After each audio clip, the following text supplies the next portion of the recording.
ఈరోజు పెద్ద ఎత్తున పట్టాదారు పాసు పుస్తకాలు తీసుకున్న మీ అందరికి కూడా మనస్ఫూర్తిగా నమస్కారాలు, అభినందనలు, శుభాభినందనలు. ఈరోజు నేను రెండోసారి అంటే ఎన్నోసార్లు వచ్చాను కానీ ఎన్నికలైన తర్వాత మొట్టమొదటిసారిగా బనగానపల్లికి వచ్చాను. మీ అభిమానం చూస్తున్నాను. ఎప్పుడూ బనగానపల్లికి వస్తే ప్రత్యేకమైన ఆప్యాయతను చూస్తాను. అలాంటి మీరందరిని అడుగుతున్నా, 2 ఏళ్లుగా బాగున్నారా లేదా అని అడుగుతున్నా మిమ్మల్ని అందరినీ. బాగున్నామంటే గట్టిగా చప్పట్లు కూడా చెప్పండి. మార్పు వచ్చిందా లేదా? ఎన్నికల్లో మేము ఒక మాట చెప్పాం. ఆ రోజు కూడా నేను కానీ జనసేన అధినేత పవన్ కళ్యాణ్ గారు, ప్రధానమంత్రి నరేంద్ర మోడీ గారు ముగ్గురు కలిసి మేము ఎన్డీఏ ఏర్పాటు చేసినప్పుడు ఒక మాట చెప్పాం. రాష్ట్రం విధ్వంసం అయ్యింది, పునర్నిర్మాణం చేయాలి, పూర్వ వైభవం రావాలి, తప్పకుండా చేస్తామని చెప్పాం. ఆ రోజు ఒక మాట చెప్పాను. ఒకటి అభివృద్ధి, మెరుగైన సంక్షేమం, ఇబ్బందులు లేని సుపరిపాలన ఇస్తానని చెప్పాం. ఈ 2 ఏళ్లలో ఇది జరుగుతా ఉందా లేదా అని మిమ్మల్ని అందరిని అడుగుతున్నాను మళ్ళీ ఒకసారి. అయితే మీరందరూ కూడా ఒక విషయం గుర్తుపెట్టుకోవాల్సిన అవసరం ఉంది. కొన్ని సమస్యలు వారసత్వంగా వస్తాయి, కొన్ని సమస్యలు కొంతమంది వ్యక్తులు సృష్టిస్తారు. మిమ్మల్ని అందరినీ క్షోభ పెట్టిన పెద్ద సమస్య భూ సమస్య. గత పాలకుల యొక్క పాపాలు, లక్షల కుటుంబాలు ఈ అరాచకానికి దెబ్బతిన్నారు. నేను ఎన్నికలప్పుడు తిరిగినప్పుడు నేను చూశాను మిమ్మల్ని అందరినీ. కొత్తగా ఆ రోజు కొత్త పుస్తకం తీసుకొచ్చారు, ఒక చట్టాన్ని. ఆ చట్టం మీరు తీసుకొస్తే ఏదైతే ల్యాండ్ టైటిలింగ్ యాక్ట్, నేను ఎక్కడికి పోయినా ప్రజల్లో భయం. రెండోది, ఆ రోజు మీరు ఒక్కసారి ఆలోచిస్తే ఎక్కడికి వచ్చినా ఎవరైనా వాళ్ళు చెప్పినట్టు వినకపోయినా మీ భూమిని 22A కింద పెట్టారు. టెక్నాలజీ ఉపయోగించుకొని మిమ్మల్ని ఇబ్బంది పెట్టాలనే ఉద్దేశంతో 22A అంటే గవర్నమెంట్ భూమి. మీరు వాళ్ళకి తక్కువ ధరకు ఇవ్వకపోయినా, మీరు వాళ్ళకి సహకరించకపోయినా మీ జుట్టు వాళ్ళ చేతుల్లో పెట్టుకోవాలని ల్యాండ్ టైటిలింగ్ తీసుకురావడం, కొన్ని దిక్కళ్ళ 22A కింద పెట్టేసే పరిస్థితికి వచ్చారు. అప్పటికే కొన్ని భూముల్లో సమస్యలు ఉన్నాయి. ఇది చేసిన తర్వాత సమస్య జటిలమైంది. నేను ఇదే నియోజకవర్గంలో ఎన్నికల రోజున ల్యాండ్ టైటిలింగ్ యాక్ట్ని తగలబెట్టి వచ్చిన వెంటనే ఈ చట్టాన్ని రద్దు చేసి భూ సమస్య పరిష్కరిస్తానని ఆ రోజు హామీ ఇచ్చాను. చట్టాన్ని రద్దు చేశాం. భూ వివాదాల పరిష్కారానికి దృఢ సంకల్పంతో ముందుకు పోతున్నాం. నాకు మొట్టమొదటిసారిగా 95లోనే 94లో నేను రెవెన్యూ మంత్రిని, ఫైనాన్స్ మినిస్టర్గా అయ్యాను. అప్పుడే స్టడీ చేశాను. ఆ రోజు సమైక్య ఆంధ్రప్రదేశ్లో తెలంగాణలో కొన్ని సమస్యలు ఎక్కువ ఉండేటివి. దానికి కారణం నిజాం పాలనలో ఎప్పుడు కూడా భూములన్నీ అనేక మందికి ఇచ్చేవాళ్ళు. ఇక్కడ బ్రిటిష్ వాళ్ళ పరిపాలన, అప్పుడే పగడ్బందీ అయినటువంటి ల్యాండ్ రిఫార్మ్ యాక్ట్ కూడా పెట్టుకొని చేశారు. మనం అందరూ కొంతమంది పెద్దవాళ్ళకి ఉండేవాళ్ళకి ఐడియా ఉంటుంది. ఆ రోజు జమాబందీ చేసేవాళ్ళు. సంవత్సరానికి ఒక్కసారి జమాబందీ చేసి మీ ఆస్తి మీదని మన లెక్కలు రాసేవాళ్ళు. దానికి పన్ను కూడా కట్టేవాళ్ళం. మొట్టమొదటిసారిగా ఎన్టీ రామారావు గారు ముఖ్యమంత్రి అయిన తర్వాత మన భూమి పైన పన్ను కట్టడం ఏంటి? అందుకే భూమి పన్ను రద్దు చేసిన వ్యక్తి నందమూరి తారక రామారావు గారు అని చెప్పి నేను మీకు తెలియజేస్తున్నా. ఇప్పుడే తులసమ్మ గారు ఒక విషయం చెప్పారు. నాకు అనుభవం ఉండి కూడా ఈ సమస్య పరిష్కారం చేయాలంటే చాలా జటిలమైన సమస్య, చాలా సున్నితమైన సమస్య. భూమి మీది, మీ భూమి మీద ఫోటో ఆనాటి పాలకులది. భూమి చుట్టూరు సర్వే రాళ్లపైన కూడా ఫోటో వేసుకునే పరిస్థితికి వచ్చారు. అంటే ఫోటో పిచ్చి పరాకాష్ఠకి వెళ్ళే పరిస్థితికి వచ్చింది. అది ఆలోచించిన తర్వాత నేను ఆలోచించాను, ఒకవేళ వేస్తే మీ నాన్న ఫోటోనో మీ తాత ఎవరైతే ఆ భూమి ఇచ్చారో వాళ్ళ ఫోటో వేయాలి, కానీ వీళ్ళ ఫోటో వేసుకోవడం తప్పని ఆ ఫోటోను రద్దు చేసి రాజముద్రతో ఈరోజు మీకు పట్టాలు ఇస్తున్నాం. ఆ తర్వాత ఆలోచించాను, మళ్ళీ ఎవరైనా దుర్మార్గులు వస్తే ఆ దుర్మార్గులు మళ్ళీ రికార్డులు మార్చే పరిస్థితికి వస్తారు. నేను కానీ ఏమారితే కింద నుండే వాళ్ళు దళారులు కూడా తయారవుతారు. మేము మీకు పట్టా ఇప్పిస్తాం, రేట్ ఎంత ఇస్తామని. అందుకే నేను ఇవన్నీ ఆలోచించి సర్వే మొదలుపెట్టాం, రీసర్వే చేస్తున్నాం. ఆ రీసర్వేలో కూడా రైతుకి ఇన్ఫర్మేషన్ పంపిస్తున్నాం. మీకు పంపించిన తర్వాత మీరు వస్తే మీ సమక్షంలో సర్వే చేపిస్తున్నాం. నీకు ఎంత భూమి ఎన్ని ప్లేసుల్లో ఉంటే అవన్నీ కూడా రాసి మీ పేరుతో ఎక్కడెక్కడున్నాయో వివరాలు రాసి మీకు అందజేస్తున్నాం.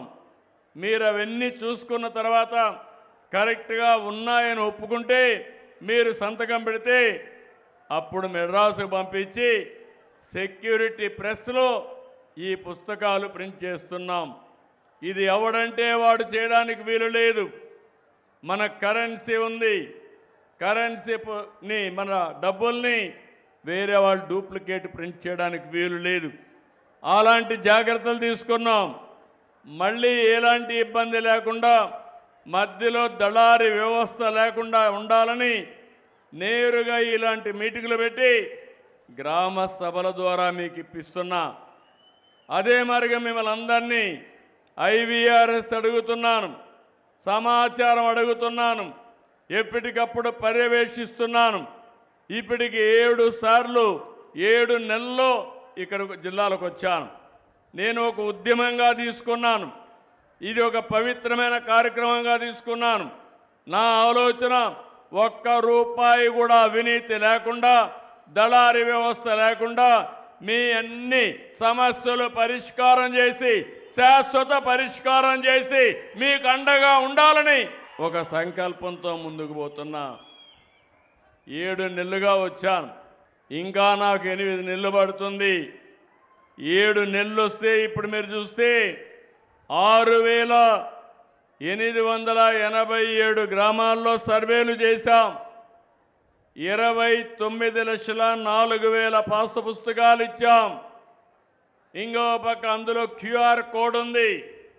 క్యూఆర్ కోడ్ కొడితే అసలు రికార్డులో మీదా మీ పేరు మారిందా కూడా చెప్పే పరిస్థితి వస్తుంది. అక్కడ కంప్యూటర్ కూడా ఎవడో మార్చకుండా అక్కడ కూడా మీరు చూస్తే బ్లాక్ చైన్ టెక్నాలజీ తీసుకొచ్చాం. అంత మునుపు కూడా ఎవరంటే వాళ్ళు మార్చేయడం, మార్చేసిన తర్వాత అడిగితే సమాధానం కూడా చెప్పకుండా ఎవరు మార్చారని కూడా తెలియకుండా పోయే పరిస్థితి వచ్చింది. ఈరోజు ఆ సమస్య లేదు.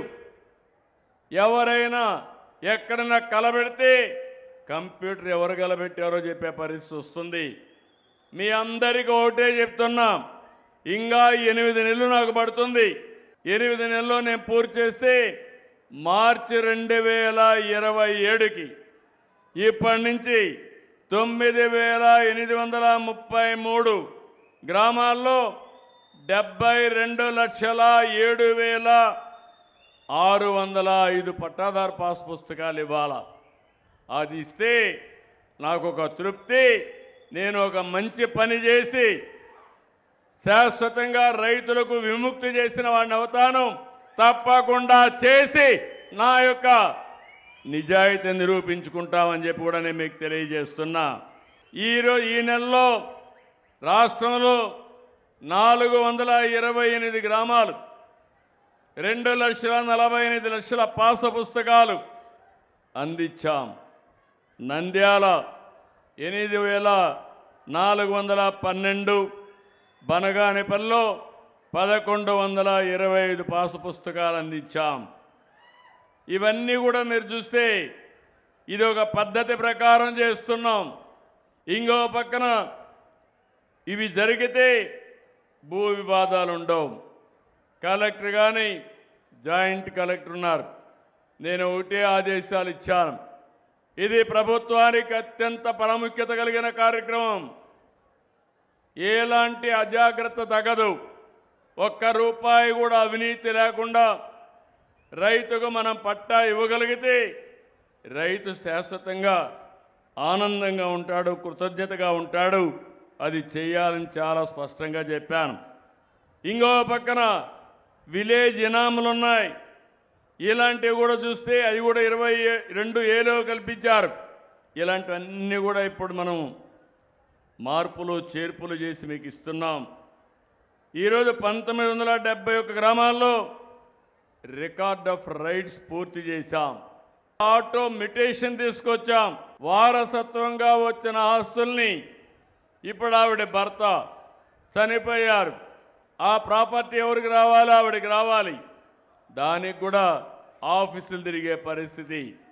ఇప్పుడు దీనిపైన ఎక్కడ తహసీల్దార్ ప్రమేయం కూడా లేకుండా 6,80,854 మంది ఆటోమిటేషన్ చేసుకునే పరిస్థితికి వచ్చారు. ఇప్పుడు టెక్నాలజీ విరివిగా వాడుతున్నాం. దీనివల్ల మీరు చూస్తే భవిష్యత్తులో ఎక్కడ కూడా అధికార యంత్రాంగంతో పని లేకుండా మీ పని మీకు జరిగే పరిస్థితి వస్తుంది. తిరుపతి జిల్లా సెట్టిపల్లి ఎన్నో సంవత్సరాలుగా 70 ఏళ్లుగా పరిష్కారం కాని సమస్య మొన్నే పరిష్కారం చేశాం. గుంటూరు జిల్లా వట్టి చెరుకూరు 70 ఏళ్ల సమస్య, అది కూడా పరిష్కారం చేశాం. మొన్నే చిత్తూరు జిల్లా కంగుంది, అక్కడ కూడా పరిష్కారం చేశాం. ఇక్కడికి వచ్చినప్పుడు ఈ ఊరిలో కూడా ముఖ్యమైన సమస్య మొన్న నేను డోన్కు వచ్చినప్పుడు నా దృష్టి తీసుకొచ్చారు. అది కూడా వక్ఫ్ బోర్డులో ఉంది. దగ్గర 2,000 ఎకరాల భూమి, 750 మంది పైన రైతులు చాలా బాధపడ్డారు. దానికి శాశ్వత పరిష్కారం చూపించి ఈరోజే ఏ విధంగా చేశామో ఎంఆర్ఓ ఆఫీసుకు పోయి వాళ్ళకి ఆ పట్టాలు కూడా అందజేస్తున్నా. ఇవన్నీ కూడా మీకు ఎందుకు చెప్తున్నానంటే మీరు చాలా రోజులుగా అనేక సమస్యల కోసం ఆఫీసులు చుట్టూరు తిరిగి అలసిపోయే పరిస్థితికి వచ్చారు. నేను ఆ రోజు సుపరిపాలన ఉన్నాను. చాలామంది అనుకున్నారు ఏ విధంగా చేస్తారని. ఈరోజు నేను ఒకటే చెప్తున్నా, మీ అందరికీ సంక్షేమ కార్యక్రమాలు ఇస్తానని చెప్పాను. ఎప్పుడూ ఇవ్వని సంక్షేమ కార్యక్రమాలు ఇచ్చిన ఘనత ఎన్డీఏ కూటమికే దక్కింది. మొదటి తారీఖు 2 ఏళ్లు చూశారు. పేదల సేవలో పింఛన్లు ఇస్తున్నాం. 4,000, 6,000, 10,000, 15,000 ఇచ్చే ఏకైక ప్రభుత్వం ప్రపంచంలో ఒక్క ఎన్డీఏ ప్రభుత్వం ఆంధ్రప్రదేశ్లో. దీనికి సంవత్సరానికి 33,000 కోట్లు అవుతుంది. 63 లక్షల కుటుంబాలకు వెసులుబాటు వస్తుంది. దానికంటే తృప్తి ఇంకొకటి లేదు. పోయిన నెలలో అన్నదాత సుఖీభవ ఒక మాట చెప్పాను, 20,000 ఇస్తాన్నాం. 20,000 ఇచ్చి రైతును ఆదుకున్న ఘనత ఈ ప్రభుత్వానికే దక్కుతుంది. అంతేకాదు ఈ నెల తల్లికి వందనం. ఎంతమంది పిల్లలుంటే అంతమంది పిల్లలకి 15,000 మీ అకౌంట్లో వేస్తాం. మా ఆడబిడ్డలు స్త్రీ శక్తి. ఒకప్పుడు మీరు తిరగాలంటే చాలా ఇబ్బందులు. ఇప్పుడు ఫ్రీగా ఏ బస్సు అయినా దర్జాగా ఎక్కి ఎక్కడికి పోవాలంటే ఇష్టమైన చోటుకి పోయి వచ్చేట్టుగా మా ఆడబిడ్డలకు వెసులుబాటు కల్పించి అవునా కాదా అని అడుగుతున్నా. ఏమమ్మా ఇంత సేవ చేస్తామంటే గట్టిగా చప్పట్లు కొట్టకపోతే మంచి చేసే వాళ్ళకు హుషారెట్టొస్తుందని అడుగుతున్నా మిమ్మల్ని.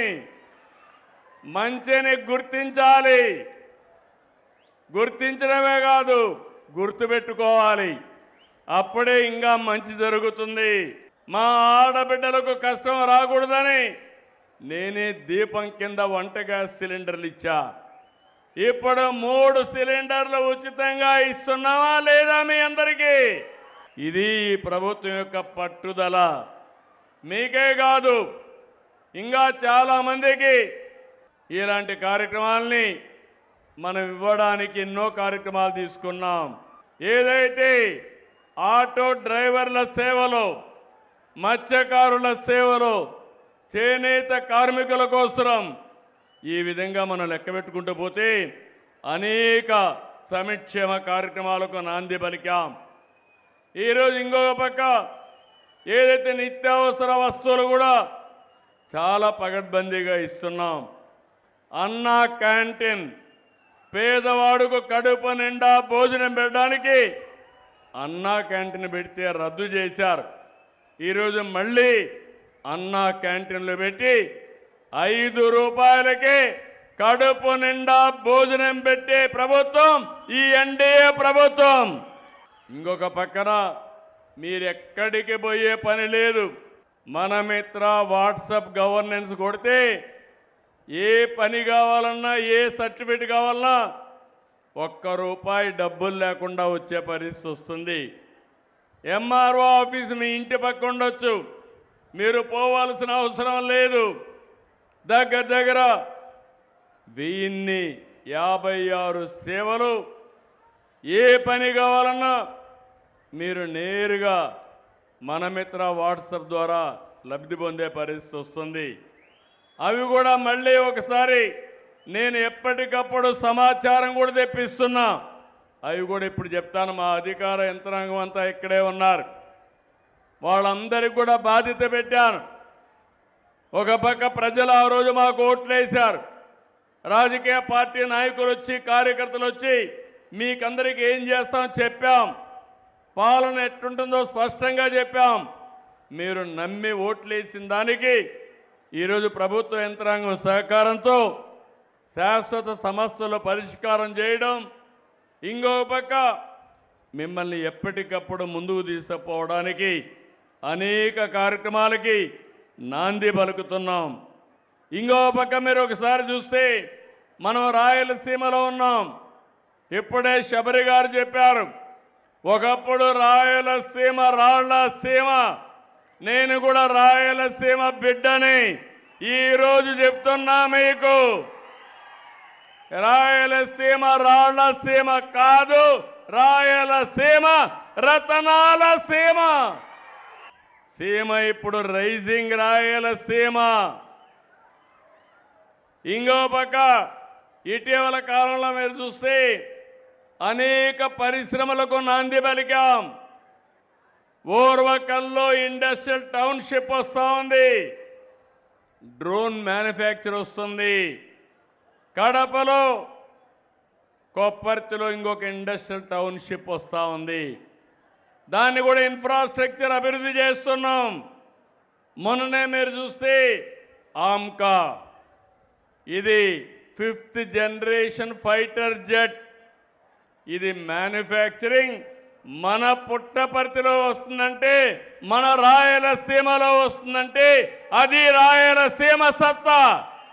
మొన్ననే కర్నూలు జిల్లా జొన్నగిరి, మొన్నటి వరకు, ఇప్పుడు స్వర్ణగిరి. ఇప్పుడిది కాదు, అశోకుడి కాలంలో స్వర్ణగిరిగా 4వ రాజధాని. మొన్నటి వరకు జొన్నగిరి, ఈరోజు మళ్ళీ ఆ ఊరి పేరు స్వర్ణగిరి అని చెప్పి మీ అందరికీ తెలియజేస్తున్నా. ఈ స్వర్ణగిరితోనే స్వర్ణాంధ్రప్రదేశ్ ప్రారంభం. నేను అందుకే స్వర్ణాంధ్ర 2047కు పెట్టాను. ప్రధానమంత్రి నరేంద్ర మోడీ గారు వికసిత్ భారత్ పెట్టారు. అందులో అనుసంధానం చేసుకోవడానికి స్వర్ణాంధ్రప్రదేశ్ మనం పెట్టుకున్నాం. మొన్ననే శ్రీ సిటీకి వెళ్ళాను. అక్కడ హీరో మోటార్స్ ప్రపంచం కేంద్రంగా స్పేర్ పార్ట్స్ అన్ని తయారు చేసి గ్లోబల్ హబ్గా చేసే పరిస్థితికి వచ్చారు. మొన్నే కడప జమ్మలమడుగు నియోజకవర్గం స్టీల్ ప్లాంట్, రాయలసీమ స్టీల్ ప్లాంట్కి ఫౌండేషన్ వేసాం. 28లో ప్రారంభిస్తున్నాం. మొన్నే నేను కుప్పానికి వెళ్ళాను. అడిడాస్ అనే ఒక ప్రాజెక్ట్ వచ్చింది. మీరు గుర్తుపెట్టుకోవాలి, మీరు లేటెస్ట్ టెక్నాలజీస్ అన్నీ ఈ కరువు సీమకే వస్తున్నాయి.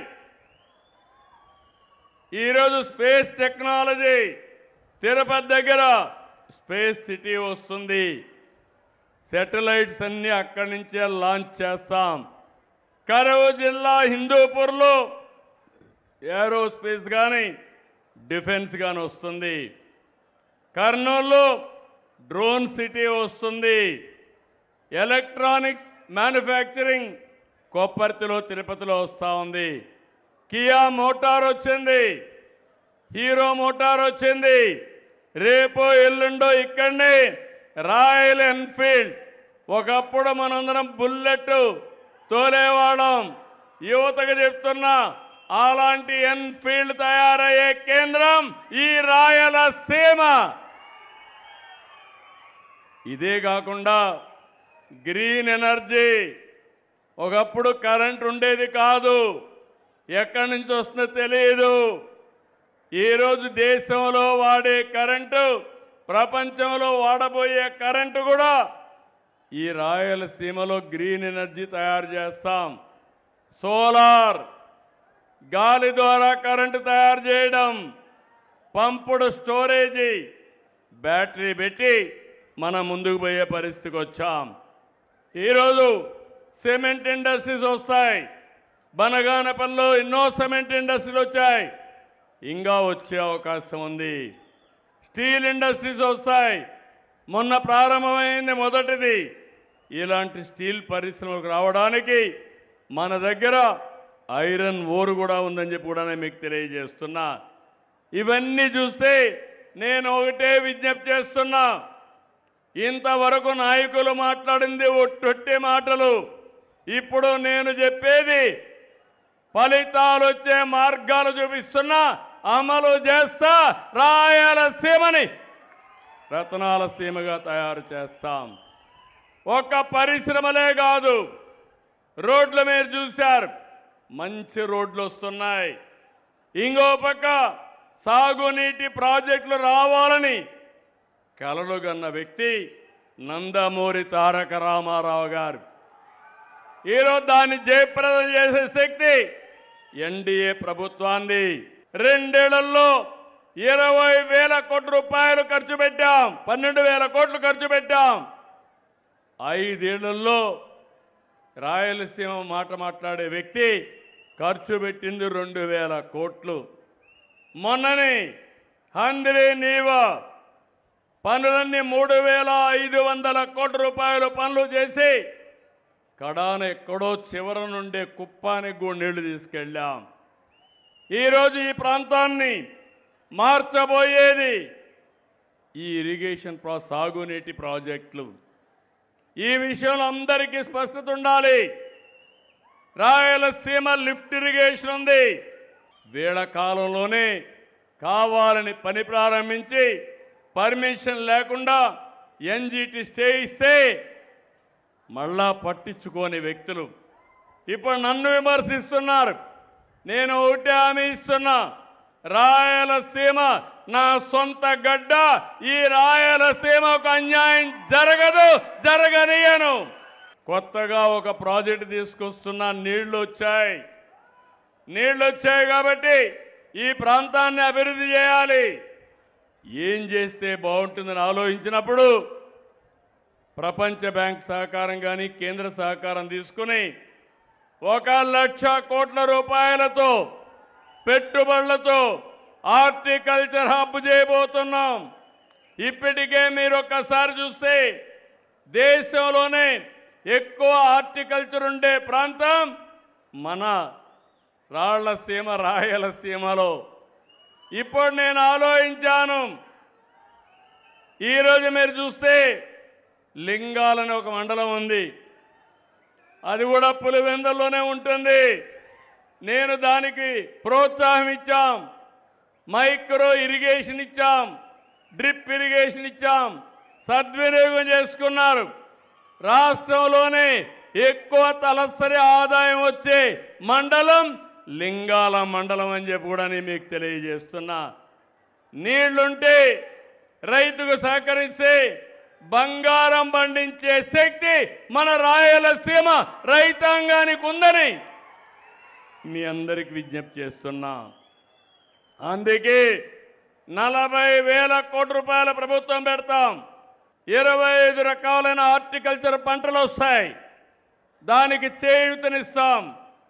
అవసరమైతే కోల్డ్ స్టోరేజ్లు పెట్టడం, ప్రపంచానికి ఎగుమతి చేయాలంటే ఎలాంటి చర్యలు తీసుకోవాలో అవన్నీ తీసుకోవడం, నీటి వనరులు ఎక్కడన్నా తక్కువ ఉంటే ఇవ్వడం, రోడ్లు కూడా వేయడం, పోర్ట్లని, ఎయిర్పోర్ట్లని, రైల్ని అనుసంధానం చేయడం, ఇవన్నీ చేయడానికి ప్రైవేట్లో, గవర్నమెంట్లో 1,00,000 కోట్లు ఖర్చు పెడతాం. ప్రైవేట్ 60,000 కోట్లు ఖర్చు పెడతారు. మనం కూడా 40,000 కోట్ల రూపాయలు ఖర్చు పెడతామని నేను మీకు తెలియజేస్తున్నా. ఈ నంద్యాల జిల్లా నేను ఒకటే మీకు అందరికీ కోరుతున్నాను, చాలా అవకాశాలు ఉన్నాయి, నీళ్లు పైనే ఉన్నాయి. ఈరోజు మళ్ళీ మీ అందరికీ విజ్ఞప్తి చేసేది, దీన్ని సద్వినియోగం చేసుకొని ముందుకు పోతాం. కానీ కొన్ని సమస్యలు వస్తాయి. ఆ సమస్యల్ని పరిష్కారం చేసుకోవాలి. ఎక్కడో ఇరాన్, ఎక్కడో అమెరికా వాళ్ళు యుద్ధం చేస్తే మనకు గ్యాస్ వచ్చే పరిస్థితి లేదు. అక్కడి నుంచి డిస్టర్బ్ అయింది. దాన్ని కూడా కేంద్రం కానీ రాష్ట్ర ప్రభుత్వాలు జాగ్రత్తగా ఇచ్చేసాం. కానీ ఇంకా కూడా ఆ సమస్య పరిష్కారం ఎప్పుడవుతుందో తెలియని పరిస్థితి. దీనివల్ల నిత్యావసర వస్తువుల ధరలు పెరుగుతున్నాయి. ఇంటర్నేషనల్ లాజిస్టిక్స్ డిస్టర్బ్ అవుతున్నాయి. ఎక్కడో ఇరాన్లో యుద్ధం జరిగితే రాయలసీమలో ఉండే అరటికి ధర పడిపోయే పరిస్థితి వచ్చింది. ప్రకాశంలో పండే టొబాకోకి ధర లేని పరిస్థితి వస్తూ ఉంది. ఈ సమస్యని పరిష్కారం చేసుకోవాలి. మీలో కూడా ఒక చైతన్యం ఉండాలి. మంచిని ప్రోత్సహిస్తూ దేశానికి ఏదైనా ఇబ్బంది వచ్చినప్పుడు సంఘటితంగా ముందుకు పోవాల్సిన అవసరం ఉంది. ఇంకో పక్కన ఈ సందర్భంలో ఎల్నినో సమస్య కూడా వచ్చింది. వాతావరణం సమతుల్యంగా లేదు. దానివల్ల వర్షాలు పడడం లేదు. ఇప్పటికే వర్షాలు పడాలి, వర్షాలు పడని పరిస్థితికి వచ్చింది. కృష్ణా నదిలో నీళ్లు రావడం లేదు, తుంగభద్రలో నీళ్లు రావడం లేదు. మన రాష్ట్రమే కాదు, మన దేశంలో, ప్రపంచంలో కూడా ఈ సమస్య వచ్చే పరిస్థితికి వచ్చింది. అన్ని రిజర్వాయర్లో నీళ్లు తగ్గాయి. పోయిన సంవత్సరం ఈ సమయంలో 57% రిజర్వాయర్లో నీళ్లుంటే ఇప్పుడు 37% పడిపోయినాయి. ఇంకో పక్క 22% వర్షపాతం తక్కువగా పడే పరిస్థితికి వచ్చింది. దీన్ని కూడా మనం అధిగమించాలి. అందుకే నేను ఒక కార్యక్రమం ఇచ్చాను. ఆ కార్యక్రమం జలధార జలహారతి. నేను మీ జిల్లా కలెక్టర్ని, ఇక్కడే మంత్రి గారిని మనస్ఫూర్తిగా అభినందిస్తున్నాను. ఈ జిల్లాలో కొలిమిగుండ్ల మండలంలో కేవలం 8 రోజుల్లో 18 కిలోమీటర్లు ఫీడర్ ఛానల్ చేసి 10 చెక్ డ్యాములు పునరుద్ధరించి 1707 ఎకరాలు ఆయకట్టుని స్థిరీకరించారు. గట్టిగా చప్పట్లు కొట్టి మీరందరూ కూడా అభినందించాలి. ఇది జలధార విజయం. ఈ విజయానికి కారకులైన ఆఫీసర్ని మనస్ఫూర్తిగా అభినందిస్తున్నా. మనం గుర్తుపెట్టుకోవాలి, భగవంతుడు వర్షాన్ని ఇస్తే ఆ నీళ్లన్నీ కిందికి పంపించి మనం కరువు బారిన పడుతున్నాం. అట్లా కాకుండా ఎక్కడ పడిన వర్షపు నీటిని అక్కడే భూగర్భ జలాలుగా మార్చుకోవాలి. అది చేయగలిగితే కరువు అనే మాట రాదు. ఇది కాకుండా నేను ఆలోచించేది నదుల అనుసంధానం చేసి ఎప్పుడైనా నీళ్లు చాలకపోతే పైనుంచి కూడా వస్తాయి. అన్ని ప్రాంతాలకు కాలువలు వస్తాయి. అదే మన నదుల అనుసంధానం కూడా జరుగుతుంది. ఇంకో పక్క మైక్రో ఇరిగేషన్ కూడా తీసుకొస్తాం. మనం అన్నీ ఇలాంటి కార్యక్రమాలు ఆలోచించి ముందుకు పోతా ఉంటే మన రాష్ట్రంలో ఒక పార్టీ ఉంది, గొడ్డలి పార్టీ. అవునా కాదా? గొడ్డలి పార్టీ అనేవాడు చేలిపేకెత్తండి. నేరాలు చేస్తారనే వాళ్ళు చేతులు పైకెత్తండి. మీరు చూస్తే ఇటీవల కాలంలో ఆ గొడ్డ మనమంతా మీ సమస్యలు ఎట్లా పరిష్కారం చేయాలని నేను ఆలోచిస్తున్నా, మీకు సంక్షేమం ఎట్లా ఇవ్వాలని ఆలోచిస్తున్నా, మిమ్మల్ని ఏ విధంగా ముందుకు తీసుకుపోవాలని ఆలోచిస్తున్నాను. వాళ్ళు మాత్రం విసుగు విరామం లేకుండా కుట్రలు కుతంత్రాలు చేస్తున్నారు. కులం మతం ప్రాంతం వర్గాలుగా సమాజాన్ని ముక్కలు చేయాలని చూస్తున్నారు. ఇక్కడ ఎప్పుడు కూడా మీరు గుర్తుపెట్టుకోవాలి, ఒకప్పుడు రాయలసీమలో ముఠాలుండేటివి. ఈరోజు గర్వంగా చెప్తున్నా, రాయలసీమలో ముఠాలు లేకుండా చేసిన వ్యక్తిని నేనే. Party Telugu Desam party. ఇంకో పక్క హైదరాబాద్లో మత కలహాలు ఉండేటివి. మత కలహాలు పూర్తిగా అణచివేసిన పార్టీ తెలుగుదేశం పార్టీ. ఒకప్పుడు సిద్ధాంతపరంగా నక్సలైట్స్ ఉండేవాళ్ళు, దానివల్ల నష్టం అని చెప్పాను, వినలేదు. వినకపోతే లా అండ్ ఆర్డర్ మెయింటైన్ చేశారు. కడాన నన్నే చంపడానికి 2003లో 23 క్లేమోర్ మైన్స్ పెడితే నేను భయపడలేదు. సాక్షాత్ వెంకటేశ్వర స్వామి నన్ను కాపాడాడు. ఇది చరిత్ర. ఇప్పుడు ఆ పార్టీ కూడా లేకుండా పోయే పరిస్థితి వచ్చింది. ఏది కూడా మనం గుర్తుపెట్టుకోవాలి, ప్రజాస్వామ్యంలో హింసకు తావు లేదు. ప్రజల ఆస్తులకి ప్రాణాలకి రక్షణగా ఉండాలి. ఆడబిడ్డలు స్వేచ్ఛగా తిరగాలి. 1924లో ఎక్కడ చూసినా గంజాయి పంట పండించారు, ఏజెన్సీ ఏరియాలో పండించారు, దేశానికి ప్రపంచానికి ఉత్పత్తి చేశారు.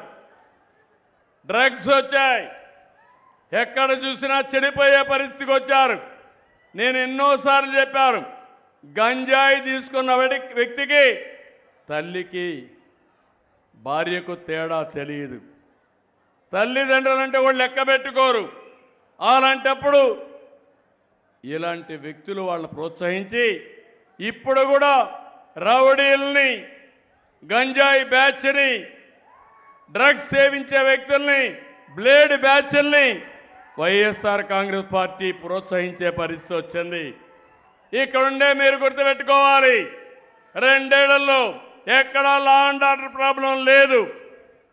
అదే వీళ్ళు అధికారంలో ఉంటే శ్రీరాముడి తల తొలగించారు, అంతర్వేదిలో రథాన్ని దగ్ధం చేశారు, దుర్గమ్మ గుడిలో వెండి సింహాల్ని మాయం చేశారు. ఒక్కదానిపైన కూడా చర్య లేదు. నిన్నే ఆదోని శివాలయంలో ఒక యువకుడు ఏకంగా అక్కడ పెట్టే దీపం, ఆ దీపంలో పోయి సిగరెట్ వెలిగించుకునే ధైర్యం చేశాడు. అదే ఈ ప్రభుత్వంలో ఎవరు చేసినా వాళ్ళని వదిలిపెట్టమని మరొక్కసారి గట్టిగా హెచ్చరిస్తున్నాను. ఏకంగా తిరుమల లడ్డునే కల్తీ చేశారు, నెయ్యి కల్తీ, నెయ్యి కొనే పరిస్థితికి వచ్చారు. ఎప్పుడైనా సరే మత విద్వేషాలు రెచ్చగొట్టడం, మనోభావాలు దెబ్బతీయడం మంచి పద్ధతి కాదు. ఇలాంటి ఘోరాలు చాలా జరిగాయి. అలాంటి ఘోరాలు జరిగితే ఈరోజు మనం అన్ని కూడా ప్రక్షాళన చేశాం. ఇప్పుడు సోషల్ మీడియాలో కొంతమందిని పెట్టుకున్నారు. నిన్నెవరో నేను చూశాను, ఎప్పుడు నాకు ఇలాంటి వాళ్ళతో ఎప్పుడు చూడలేదు. నేను ఒకటే చెప్తున్నా, ఎక్కడైనా సరే మారుమూల ప్రాంతంలోనైనా సరే రౌడీ అనేవాడు ఉంటే మా ఆడబిడ్డల జోలుకొస్తే అదే చివరి రోజుగా ఉండాలి. అలాంటిది ఒక రాజకీయ పార్టీ, ఒక వ్యక్తి, రావణ్ అనే వ్యక్తి పురాణాలను దూషించాడు, రాముణ్ణి సీత పైన నీచంగా మాట్లాడాడు, తీవ్రవాదాన్ని పాకిస్తాన్ సమర్థించాడు. అలాంటి వాళ్ళకు అండగా ఆర్థిక సహాయం ఈ గొడ్డలి పార్టీ చేసే పరిస్థితి వచ్చింది. ఎంత బరిదిగింపని అడుగుతున్నా, ఇది న్యాయమని అడుగుతున్నాను. మీకు ఇవన్నీ నేను చెప్పాలి, మీలో కూడా చైతన్యం రావాలి, మీ ఆలోచన విధానంలో మార్పు రావాలి. మీరు ఒక్కసారి గుర్తుపెట్టుకోవాలి, మన పక్కనే నంద్యాల పక్కన పులివెందల 2019 గుర్తుపెట్టుకోవాలి. నేనే ముఖ్యమంత్రిని. నేను ముఖ్యమంత్రిగా ఉంటే బాబాయిని గొడ్డలతో లేపేసి గుండెపోటుగా చిత్రీకరించి రెండో రోజున ఆ కత్తి నా చేతిలో పెట్టి నారాసుర రక్త చరిత్రని రాజకీయ డ్రామా ఆడి ఓట్లు సంపాదించుకున్నారు. అవునా కాదా? ఇది న్యాయమా అని మిమ్మల్ని అడుగుతున్నా. ఒక ముఖ్యమంత్రి పైన ఇలాంటి చేస్తే అబాండాలు వేస్తే మీరు ఒక లెక్క అని మిమ్మల్ని అడుగుతున్నా. ఈ విషయాలు కూడా మీరు గుర్తుపెట్టుకోవాలి. ఏ రోజుకు ఆ రోజు డ్రామాలు ఆడుతున్నారు. మొన్న తిరుమలకు పోవాలన్నాడు, వెళ్ళమన్నాను, డిక్లరేషన్ ఇమ్మన్నా. నేనున్నాను, మసీదుకు వస్తాను, మసీదులో సాంప్రదాయాలు పాటిస్తాను. నేను చర్చికి పోతాను, చర్చిలో సాంప్రదాయాలు పాటిస్తాను, వాళ్ళ మనోభావాలను గౌరవిస్తాను. మీరు కూడా వచ్చినప్పుడు వెంకటేశ్వర స్వామికి పోవాలంటే మీరు డిక్లరేషన్ ఇవ్వాలి. ఇమ్మంటే నేను ఇవ్వనంటాడు. నిన్న మాట్లాడతాడు, హే రామ్ అంటాడు. అంటే ఏమనాలి? అంటే ఇలాంటి వాళ్ళని ఏమనాలో నాకైతే అర్థం కావడం లేదు. ఇలాంటి చాలా జరిగాయి. ఇక్కడ మనందరం కాలజ్ఞానం రాసినటువంటి పోతులూరి వీరబ్రహ్మం తిరిగిన స్థలం ఇది. 400 సంవత్సరాల కంటే ముందు ఆయన కాలజ్ఞానం రాశాడు. అప్పుడే చెప్పాడు ఇలాంటి వింతలు విచిత్రాలు జరుగుతాయని. వీరబ్రహ్మం గారు ఆ రోజు చెప్పారు. అవునా కాదా తమ్ముళ్ళని అడుగుతున్నా. కాలజ్ఞానం రాసిన ప్రాంతం రవ్వల కొండ. ఆ కొండ ఈ బనగానపల్లి నియోజకవర్గంలోనే ఉంది. 1924లో ఆ కొండను కూడా దువ్వేయాలంటే అడ్డుపడి ఆ కొండని కాపాడు. అవునా కాదా అని అడుగుతున్నా. ఇక్కడ ఉండే ఎమ్మెల్యే గారు, ఆనాటి నాయకుడు జనార్దన్ రెడ్డి గారు అందరం కలిసి చేశాం, కాపాడుకున్నాం.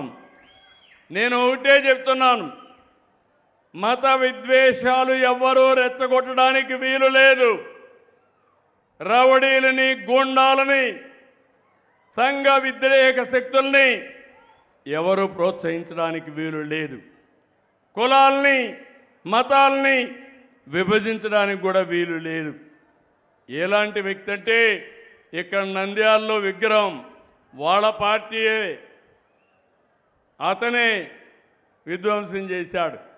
దాన్ని కూడా రాజకీయం చేయాలని చూశారు. వాస్తవం వచ్చిన తర్వాత తోక జాడించే పరిస్థితికి వచ్చారు.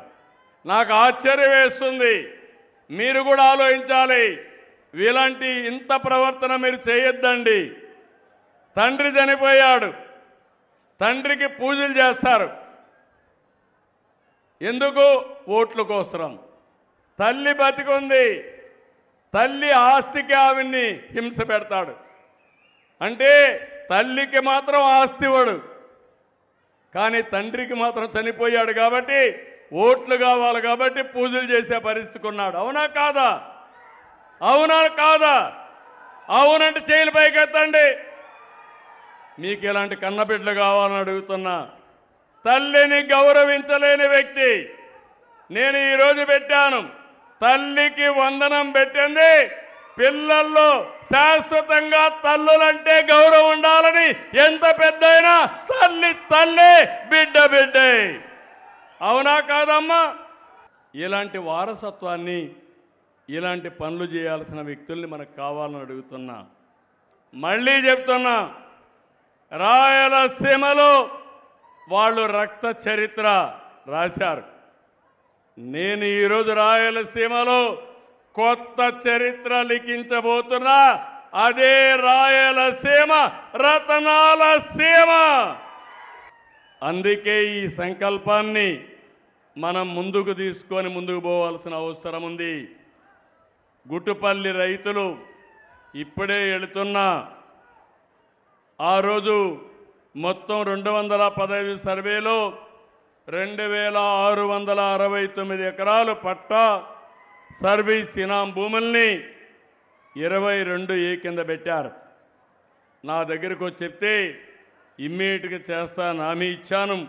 ఈరోజు వాళ్ళందరికీ 2074 ఎకరాలు ఏదైతే ఉందో 22A కింద తీసేసి 897 మందికి పట్టాలు అందజేసి శాశ్వతంగా విముక్తి చేస్తున్నామని మీ అందరికీ హామీ ఇస్తున్నాను. ఇలాంటి 1-2 సమస్యలు కాదు, అనేక వందల సమస్యలు పరిష్కారం చేస్తున్నాం. ఇక్కడ కూడా మీరు ఒకసారి చూస్తే ఇవి చేయడమే కాదు, నేను ఇంకోటి కూడా ఆలోచిస్తున్నాను. ఇక్కడికి వచ్చినప్పుడు నంద్యాల కలెక్టర్ గారు ఇక్కడే ఉన్నారు, ఆఫీసర్ టీం ఇక్కడే ఉంది. నేను చాలా జాగ్రత్తగా ఆలోచిస్తున్నా. నేను ఒక యజ్ఞమారిగా చేస్తున్నా. నా ఆలోచన ఒకటి, 2047కి తెలుగు జాతి ప్రపంచంలోనే నెంబర్ 1 జాతిగా ఉండాలనేది నా సంకల్పం, ఎన్డీఏ సంకల్పం అని చెప్పి నేను మీకు తెలియజేస్తున్నా. అదే సమయంలో ఆంధ్రప్రదేశ్ రాష్ట్రం భారతదేశంలోనే నెంబర్ 1గా ఉండాలి.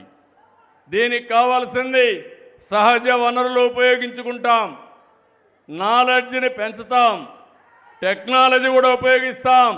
మా యువత ఉన్నారు, పిల్లలు ఉన్నారు, తమ్ముళ్ళు మీరు గుర్తుపెట్టుకోవాలి, ప్రపంచంలో ఉండే టెక్నాలజీ భవిష్యత్తులో రాబోయే టెక్నాలజీని ఇక్కడ తీసుకొచ్చి మీకు అందుబాటులో చేసే బాధ్యత నాది. ఈరోజు ఇక్కడ బ్లాక్ చైన్ టెక్నాలజీ తీసుకొచ్చాం, వాట్సాప్ గవర్నెన్స్ తీసుకొచ్చాం. అందరూ మన దగ్గర నేర్చుకునే పరిస్థితికి వస్తున్నారు. ఏఐ వచ్చింది, విశాఖపట్నంలో డేటా సెంటర్లు వస్తున్నాయి. ఇక్కడికి వచ్చినప్పుడు నేను మొత్తం కూడా మీకు ఇచ్చిన సేవలు ఇందులో 3 రకాలుగా ఉంటాయి. ఒకటి క్యాష్ ఇస్తున్నాం, ఆన్లైన్లో డీబీటీ ఇస్తున్నాం. రెండోది మీరు చూస్తే పేదల సేవలో పింఛన్లు మాత్రం ఇంటింటికి వచ్చి ఇస్తున్నాం. వాళ్ళు బ్యాంకులో తీసుకోలేరనే ఉద్దేశంతో కొన్ని కైండ్ ఇస్తున్నాం. ఈరోజు రేషన్ షాప్లో ఇస్తున్నాం. అదే మరిగా అన్నా క్యాంటీన్లో అందరికీ భోజనం పెట్టే ఏర్పాటు చేశాం. ఇలాంటి కైండ్ ఇస్తున్నాం. ఇంకో పక్క సేవలు అందిస్తున్నాం.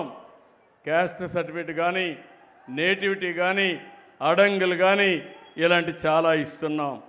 ఆర్టీసీ బస్సుల సేవలు, అక్కడ పరిశుభ్రత కూడా చేస్తున్నాం. ఈ విధంగా 56 క్యాంపెయిన్ల మీద నెలవారీగా నేను సమాచారం తెప్పిస్తున్నా.